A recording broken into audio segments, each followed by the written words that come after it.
โยโสภะคะวะอะระหังสัมมา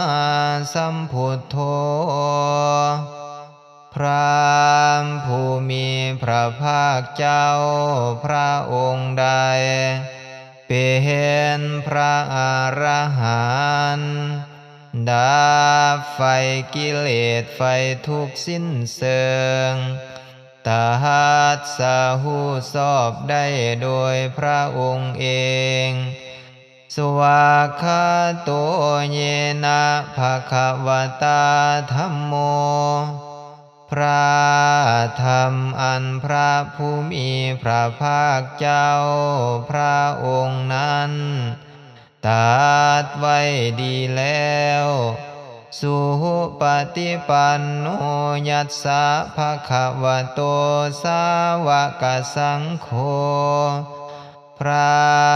สงฆ์สาวกของพระผู้มีพระภาคเจ้าพระองค์ใดปฏิบัติดีแล้วตามมายังภะคะวันตังสะธัมมังสะสังฆังเยเมหิสกการเรหิยะถาระหังอโรปิเตหิอภิปูชยามะข้าพระพุทธเจ้าทั้งหลายขอบูชาอย่างยิ่งซึ่งพระผู้มีพระภาคเจ้าพระองค์นั้นพร้อมทั้งพระธรรมและพระสงฆ์ด้วยเครื่องสักการะทั้งหลายเหล่านี้อันยกขึ้นตามสมควรแล้วอย่างใดสาธุโนพันเตภะคะวะสุจิระปรินิพพุโตปิข้าแด่พระองค์ผู้เจริญพระผู้มีพระภาคเจ้านั้นแม้นปรินิพพานนานแล้วทรงสร้างคุณสำเร็จประโยชน์ให้แก่ข้าพระพุทธเจ้าทั้งหลายปัสสิมาชนะตานุกัมปมานะสหทรงมีพระห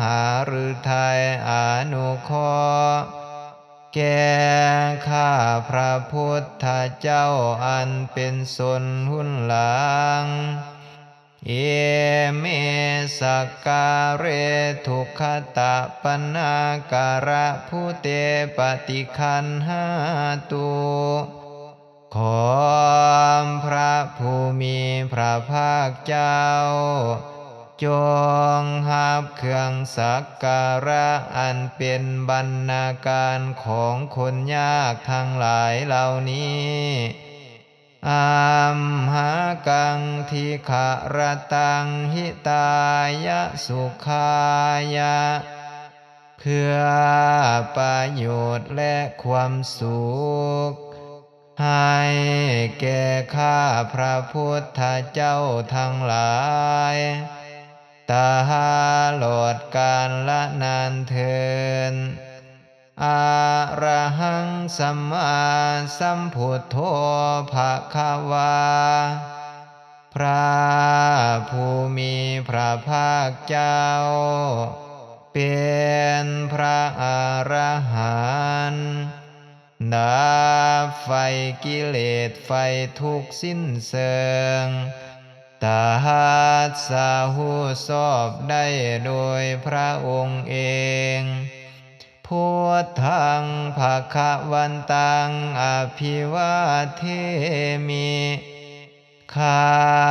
พระเจ้าอาภิวาทพระผู้มีพระภาคเจ้าผู้ตื่นผู้เบิกบานสวากขาโตภะคะวะตาธัมโมพระธรรมเป็นธรรมที่พระผู้มีพระภาคเจ้า ตัดไว้ดีแล้วธัมมังนามัสสามิข้าพระเจ้านมัสการพระธรรมสุปฏิปันโนภะคะวะโตสาวกสังโฆพระสงฆ์สาวกของพระผู้มีพระภาคเจ้าปฏิบัติดีแล้วสังฆังนามามิข้าพระเจ้านอบน้อมพระสงฆ์หันธรรมยังพุทธัสสะภะคะวะโตปุพพะภะมะกะรังกะโรมะเสนะโมตัสสะภะคะวะโตอะระหะโตสัมมาสัมพุทธัสสะนะโมตัสสะภะคะวะโตอะระหะโตสัมมาสัมพุทธัสสะนะโมตัสสะภะคะวะโตขอนอบน้อมแด่พระผู้มีพระภาคเจ้าพระองค์นั้นอะระหะโตซึ่งเป็นผู้ไกลจากกิเลสสัมมาสัมพุทธัสสะตัสสะหูชอบได้โดยพระองค์เองหันธรรมยังพุทธาภิทุติงกโรมะเสโยโสตถาคโตพระตถาคตเจ้านั้นพระองค์ใดอะระหังเป็นผู้ไกลจากกิเลสสัมมาสัมพุทโธเป็นผู้ตัดสาหูชอบได้โดยพระองค์เองเวียนชาจารณะสัมปันโนเป็นผู้ถึงพร้อมด้วยวิชชาและจารณะสุขโตเป็นผู้ไปแล้วด้วยดีโลกวิทูเป็นผู้หูโลกอย่างแจ่มแจ้งอนุตตโรปุริสธรรมสารถีเป็นผู้สามารถฝึกบุรุษที่สมควรฝึกได้อย่างบ่มีภัยยิ่งกว่าสหัทธเทวมนุษย์สานังเป็นครูผู้สอนของเทวดาและมนุษย์ทั้งหลายพุทโธ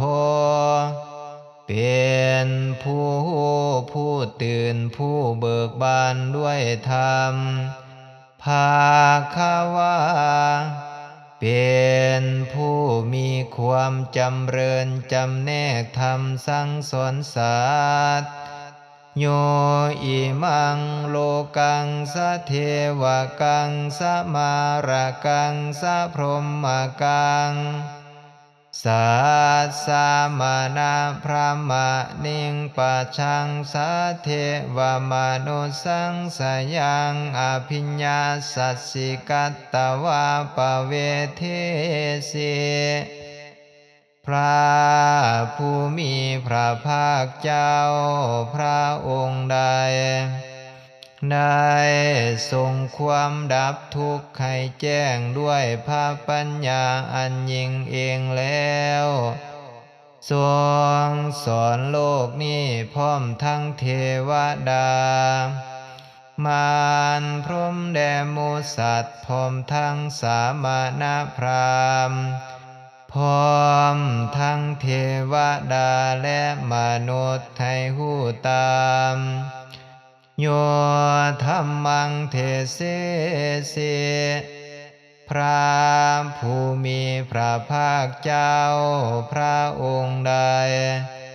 ทรงแสดงธรรมแล้ว อาทิกัลยาณังงามในเบื้องต้น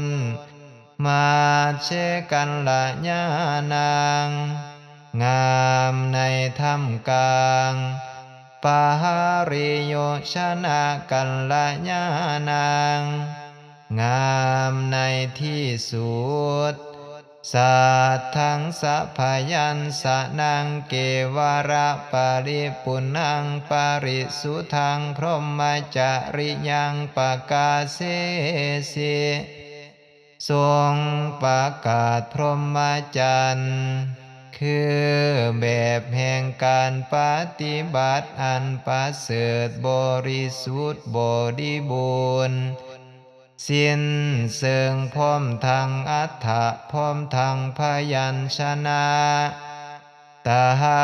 มหังภะคะวันตังอาภิปูชยามิข้าพระเจ้าบูชาอย่างยิ่งเฉพาะพระผู้มีพระภาคเจ้าพระองค์นั้นตหามหังภะคะวันตังสิรสานามามิข้าพระเจ้านอบน้อมพระผู้มีพระภาคเจ้าพระองค์นั้นด้วยเสียงกล่าวหันธรรมยังธรรมาภิทุติงกโรมะเสโยโสสวากขาโตภะคะวตาธัมโมพระธรรมนั้นใดเป็นสิ่งที่พระผู้มีพระภาคเจ้าได้ตรัสไว้ดีแล้วสหันทิฏฐิโกเป็นสิ่งที่ผู้ศึกษาและปฏิบัติจะเห็นได้ด้วยตนเองอาหากาลิโกเป็นสิ่งที่ปฏิบัติได้และให้ผลได้บ่จำกัดการเอหิปัสสิโกเป็นสิ่งที่ควรกล่าวกับผู้อื่นว่าท่านจงมาเบิ่งเถิดโอปนาญิโกเป็นสิ่งที่ควรน้อมเข้ามาใส่ตัวปาจัตตังเวทิตาโพวิญโยหิเป็นสิ่งที่ผู้ฮู้ก็ฮู้ได้เฉพาะตน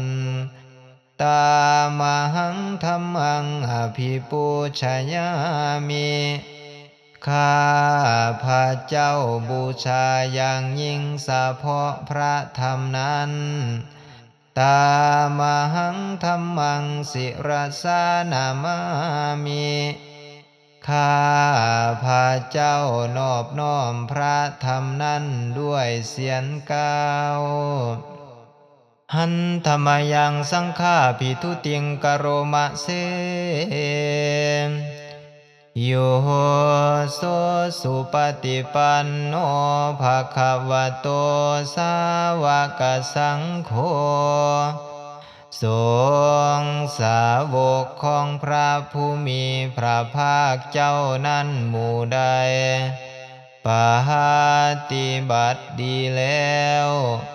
อุสุปฏิปันโนภะคะวะโตสาวกสังโฆ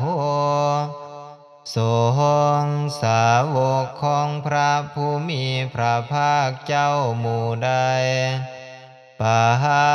ฏิบัติตรงแล้วยายะปฏิปันโนภะคะวะโตสาวกสังโฆสงฆ์สาวกของพระผู้มีพระภาคเจ้าหมู่ใดปฏิบัติเพื่อหู้ธรรมเป็นเครื่องออกจากทุกข์แล้วสามิจิปฏิปันโนภะคะวะโตสาวกสังโฆสงฆ์สาวกของพระผู้มีพระภาคเจ้าหมู่ใด ปฏิบัติสมควรแล้วญาทิทางได้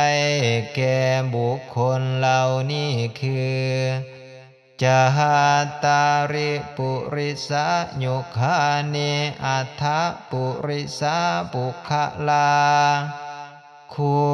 แห่งบุรุษสี่คู่นับเพียงตัวบุรุษได้8บุรุษเอสะภะคะวะโตสาวกสังโฆนั่นแหละสงฆ์สาวกของพระผู้มีพระภาคเจ้าอาหุนนายโยเป็นสงฆ์ควรแก่สักการะที่เขานำมาบูชาปาหุนนายโยเป็นสงฆ์ควรแก่สักการะที่เขาจัดไว้ต้อนรับทักขินายโยเป็นผู้ที่ควรรับทักษิณทานอาหารชาลิการนิโยเป็นผู้ที่บุคคลทั่วไปควรทำอัญชลีอาหานตตรังปุญญเขตังโลกัจฉาเป็นเนื้อนาบุญของโลกบ่มีนาบุญอื่นยิ่งกว่าตามหังสังฆังอภิปูชยามิข้าพระเจ้าบูชาอย่างยิ่งเฉพาะพระสงฆ์หมู่นั้นตามหังสังฆังศิรสานามามิข้าพระเจ้านอบน้อมพระสงฆ์หมู่นั้นด้วยเสียงกล่าวหันทะมายังลัตตนัตตญปปนามาคทายโยเจวะสังเวขาปริกิตนะปะทัญจะภณมะเสพุทโธสุทุโธการุณามหันนะโบพระ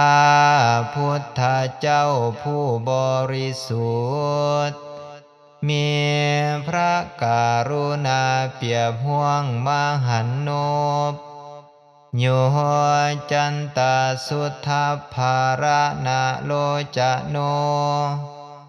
พระองค์ใดมีตาคือญาณอันประเสริฐหมดจดถึงที่สุดโลกัสสะปะปุปะกิเรสาคาตะโกเป็นผู้ขาดเสียซึ่งบาปและอุปากิเลสของโลก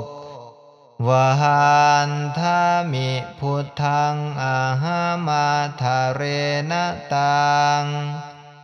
ข้าพระเจ้าไหวพระพุทธเจ้าพระองค์นั้นโดยใจเคารพเอื้อเฟื้อธัมโมปะทิโปวิยะตัสสะสัทธุโนพระธรรมของพระศาสดาสว่างหุ่งเหืองดังดวงประทีปโยมัคคะปะกามตะเพทพินนโกจำแนกประเภทคือมรรคผลนิพพานส่วนใดโลกุตตโรโยจะตทัฏฐาธิปโนซึ่งเป็นตัวโลกุตตระและส่วนใดสี่แนวทางแห่งโลกุตตระนั้นวหันทามิธัมมังอาหามาทาเรณตังข้าพระเจ้าไหวพระธรรมนั้น โดยใจเคารพเอื้อเฟื้อสหังโคสุเขตาพยาติเขตาสัญญิโตพระสงฆ์เป็นนาบุญอันยิ่งใหญ่กว่านาบุญอันดีทั้งหลายโยทิฏฐาสันโตสุขตานุโพธโกเป็นผู้เห็นพระนิพพานตหัสสะหูตามพระสุคตหมู่ใดโลลาปะหิโนอาริโยสุมิทะโสเป็นผู้ละกิเลสเครื่องโลเลเป็นพระอริยเจ้ามีปัญญาดีวหันทะมิสังฆังอะหะมาทาเรนะตังข้าพระเจ้าไหวพระสงฆ์หมู่นั้นโดยใจเคารพเอื้อเฟื้ออิเหตเจวามิกันตะปิปุชนายกังวาหาทุตตายังวันทายาตาปิสังขตังปุญญังมายายังมะสัมภูปัฏฐวามหาหุนตุเว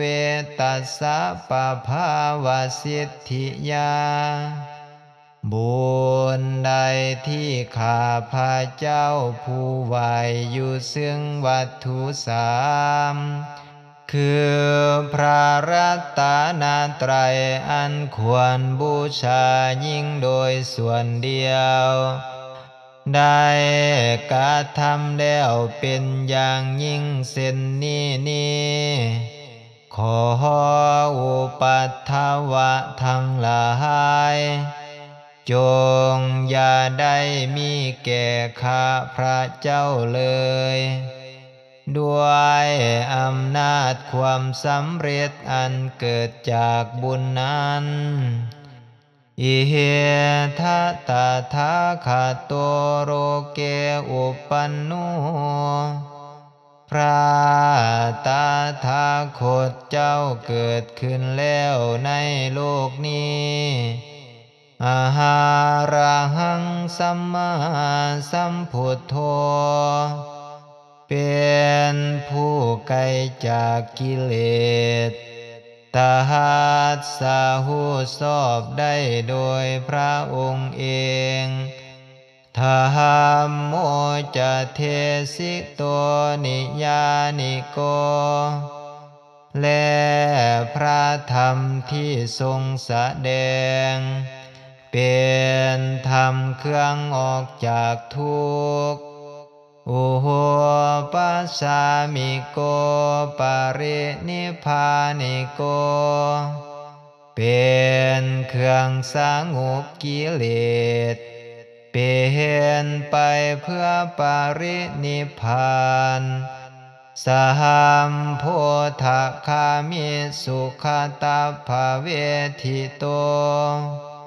เป็นไปเพื่อความหูพร้อมเป็นธรรมที่พระสุคตประกาศ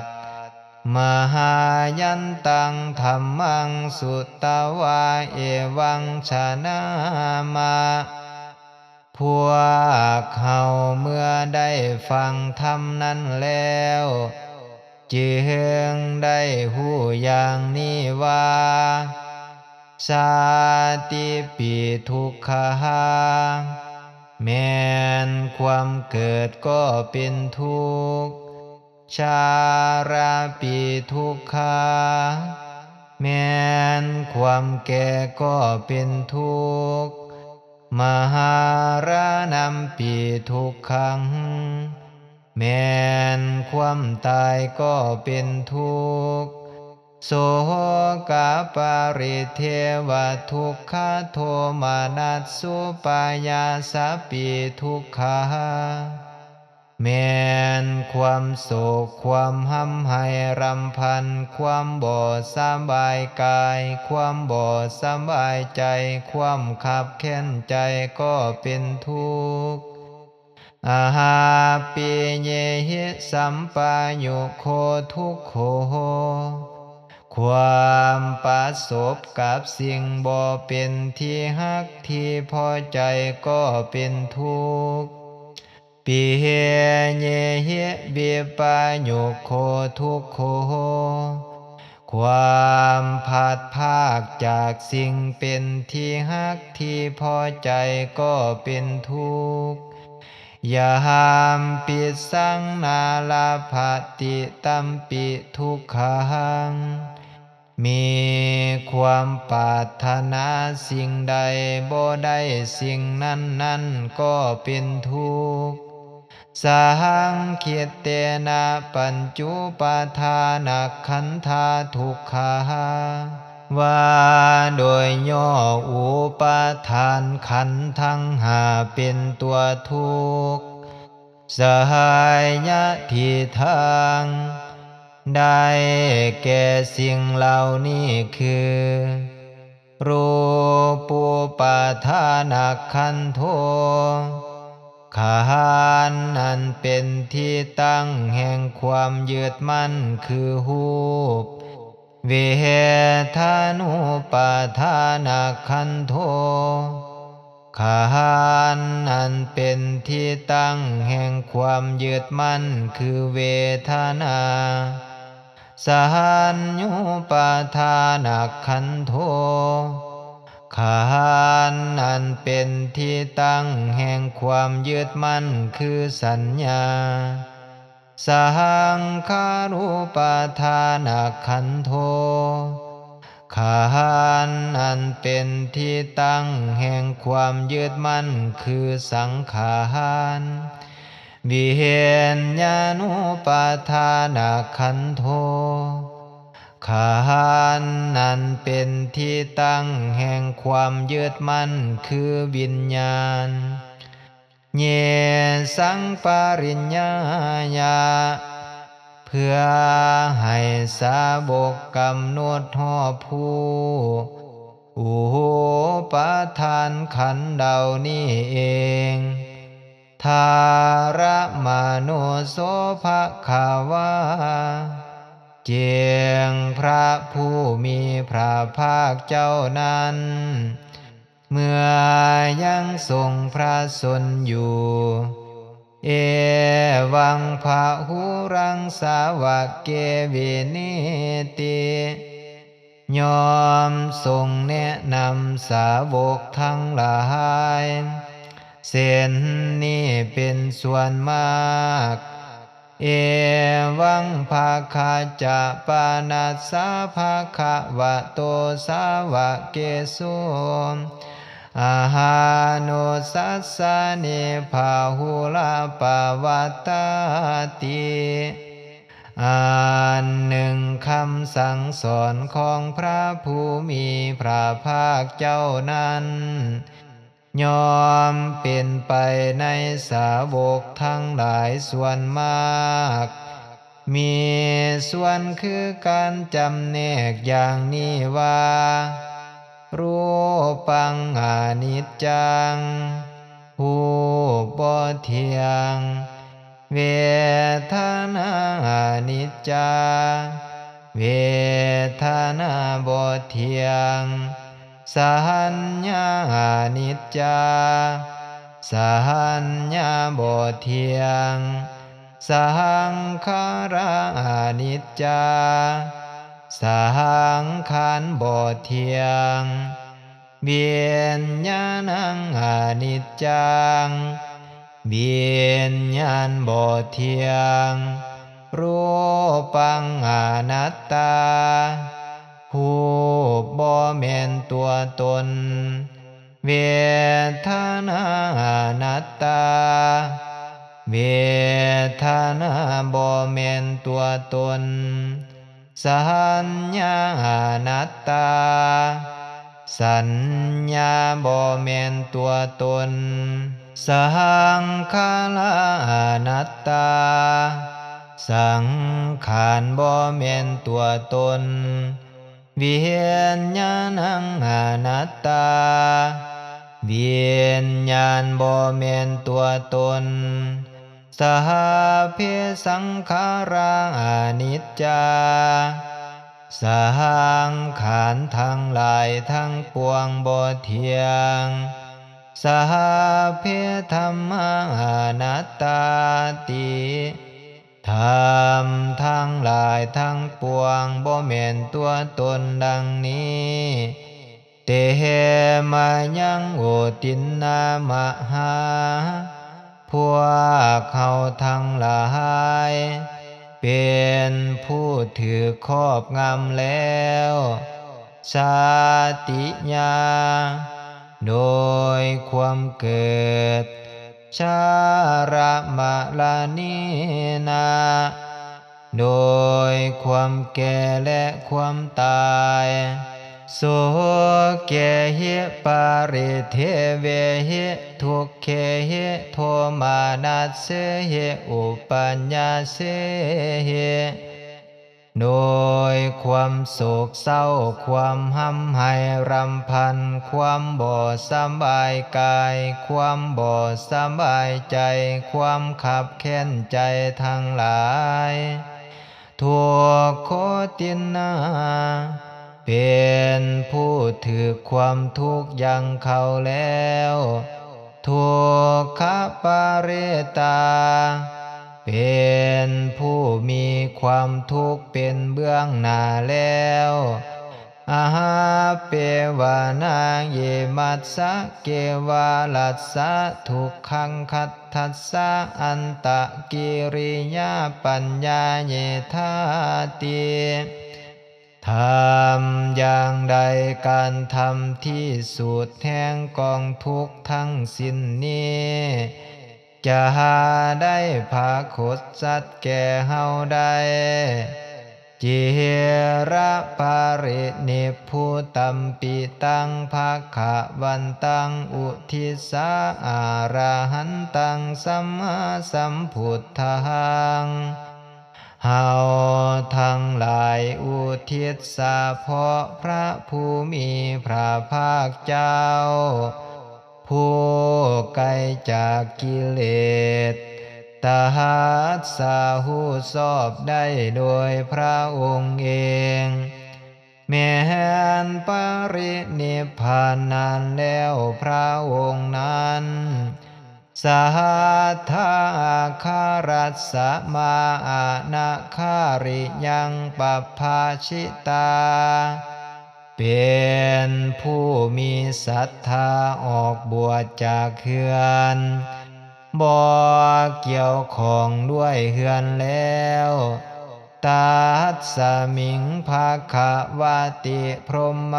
จริยังจรามาปาพฤติอยู่ซึ่งพรหมจรรย์ในพระผู้มีพระภาคเจ้าพระองค์นั้นเพียกขุนังสิกขาสาสิวะสมาปันนาเถิงพร้อมด้วยสิกขาและทำเป็นเครื่องเลี้ยงชีวิตของภิกษุทั้งหลายตาหังโนพรหมจาริยังอิมัสสะเกวะรัสสะทุกขังคัตถัสสะอันตะกิริยายะสังวัตตาตุขอให้พรหมจรรย์ของเฮาทั้งหลายนั้นจงเป็นไปเพื่อการทำที่สุดแห่งกองทุกข์ทั้งหมดนี้เถิดหันธรรมยังอภินนาหาปัจจเวคขณะปะทังภณมะเสเสิญพวกเขาทั้งหลายมาห่วมสูตรอภินนาหะปัจจเวคขณะปะทะด้วยกันเถิด ชาราธัมโมมหิชารังอนาติโตหาวมีความแก่เป็นธรรมดาบ่ดวงพ้นความแก่ไปได้พายาธิธรรมโมมหิพายาทิงอนาติโตหาวมีความเจ็บเป็นธรรมดาบ่ดวงพ้นความเจ็บไปได้มาราณะธัมโมมหิมารานังอานาติโตหาวมีความตายเป็นธรรมดาบ่หลวงพ้นความตายไปได้สาเพเหเมเปเยเหมานาเปเหนานาภาโวเวนะภาโวเฮาจะต้องผาดภาคจากของหักของชอบใจทางหลายทางสิ้นบ่ดวงพ้นไปได้กามมัสสะโกมหิเฮามีกรรมเป็นสมบัติของตนกามทายาโทเฮาจะต้องได้หับมรดกของกรรมนั้นทุกอย่างกามยุนีเฮามีกรรมเป็นเครื่องก่อให้เกิดกามพันธุเฮามีกรรมเป็นเผ่าพันธุ์กามปฏิสารโนเฮามีกรรมเป็นที่เพิงยังกัมมังการิสามิเฮากะทำกรรมอันใดไว้กาลยานังวาปาปะกังวาดีก็ตามชั่วก็ตามตาสัทธายาโทภาวิสสามิเฮาจะต้องได้รับผลของกรรมนั้นสืบไปเอวังอัมเพหิอาภินนังหังปัจจเวกขิตพังเฮาทั้งหลายควรพิจารณาอยู่เนืองเนืองอย่างนี้ทุกวันทุกวันเถิดสหเพสังขาราอนิจจาสังขารคือห่างกายจิตใจและรูปธรรมนามธรรมทั้งหมดทั้งสิ้นมหันต์บ่เที่ยงเกิดขึ้นแล้วดับไปมีแล้วก็เสียไปสหเพสังขาราทุกขาสังขารคือห่างกายจิตใจและรูปธรรมนามธรรมทั้งหมดทั้งสิ้นมหันต์เป็นทุกข์ทนยากพอเกิดขึ้นแล้วแก่เจ็บตายไปสหเพธัมมาอนัตตาสิ่งทั้งหลายทั้งปวงทางที่เป็นสังขารและบ่เป็นสังขารทั้งหมดทั้งสิ้นบ่แม่นตัวบ่แม่นตนบ่ควรถือว่าเฮาว่าตนว่าตัวของเฮาอาหาทุวังชีวิตตังชีวิตเป็นของบ่ยั่งยืนทุวังมารณังความตายเป็นของยั่งยืนอาหาวัตสังมายามาริตพังอันเฮาจะต้องตายเป็นแน่แท้มหารณะปริโยชนังเมชีวิตังชีวิตของเฮามีความตายเป็นที่สุดฮอบชีวิตตังมีอนิยตัง ชีวิตของเฮาเป็นของบ่เที่ยงมหารานังมีนิยตังความตายของเฮาเป็นของเที่ยงวหาตาอายังกายโยควรที่จะสังเวชในห่างกายนี้อาหาจิรังบ่ได้ตั้งอยู่นานอาหาเปตะวิญญาโนขันธ์ปราศจากวิญญาณสุโธอันเขาถิ่มเสียแล้วอาหาทิเศษสติปะทาวิงจะหากนอนทับซึ่งแผ่นดินกาลิงคาลังเอวะนิรัตถัง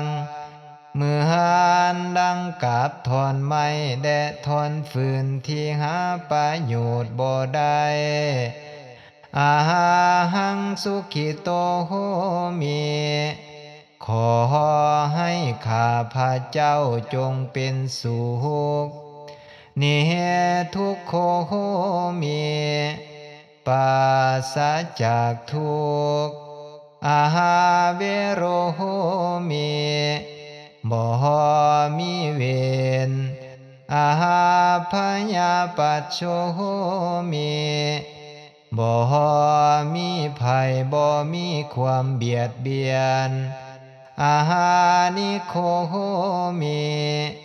บ่มีความเดือดร้อนบ่มีความลำบากอาหาโรโคโหมิปราศจากโรคภัยสุขิอัตตานังปาริหารามิหากษาตนให้เป็นสุขเถิดสหเพสัตตาอันว่าสัตว์ทั้งหลายทั้งปวงที่เป็นเพื่อนทุกข์เกิดแก่เจ็บตายด้วยกันทั้งหมดทั้งสิ้นอาหาเวราโหนตุจงเป็นสุขเป็นสุขเถิดอย่าได้สั่งกรรมกระทำเว้นซึ่งกันและกันเลยอาหาพยาปัชชาโหนตุจงเป็นสุขเป็นสุขเถิดอย่าได้คิดพยาบาทเบียดเบียนซึ่งกันและกันเลยอาหานิคาโหนตุจงเป็นสุขเป็นสุขเถิดอย่าได้มีความทุกข์กายทุกข์ใจเลยสุขิอัตตานังปาริหารันตุขอจงมีความสุขกายสุขใจหากษาตนให้พ้นจากทุกภัยทั้งหมดทั้งสิ้นเถิดฮิริโอตปสัมปันนาสุกาธัมมาสมาหิตาสันโตสัพปุริสาโลเกเทวะธัมมาติบุจจาเรอาทาสิเมอากาสิเมยติมิทธาสะขจามิเปตานังทักขินังทัสสะปุเพกตามนุสสารังนาหิรุญญังวาสุโกวายาวัญญาปาริเทวนานาตังเปตานะมัทธายาเอวังติทันติยาตายโยอายัญจะโคทักขินาทินนาสังคัมหิสุปัตติทิตาทีขะระตังหิตายัสสะฐานาโสอุปกัปปติโสยติธัมโมจาอายังนิทัสสิโตเปตานาปุสาจักตาอุลาราภารัญจาภิกขุนามะนุปะทินนังตัวมเหปุญญังปะสุตังอานัปปะกันติ อุกาสวันทามิพันเตเจติยังสัพพังสัพพทาธาเนสุปฏิทธิตังสาริดิกธาตุไมหังโพธิงพุทธรูปังสักการังสัทธาวาจาสามานาสาเจวะวันธาเมเตตถาคเตสยาเนอาสาเนธาเนขมะเนจาปิสัพพะทาอุกาสวันทามิพันเตสัพพังอปาราทังขมาทะเมพันเตมายากะตังปุญญังสามินาอนุโมทิตาพังสามินากะตัง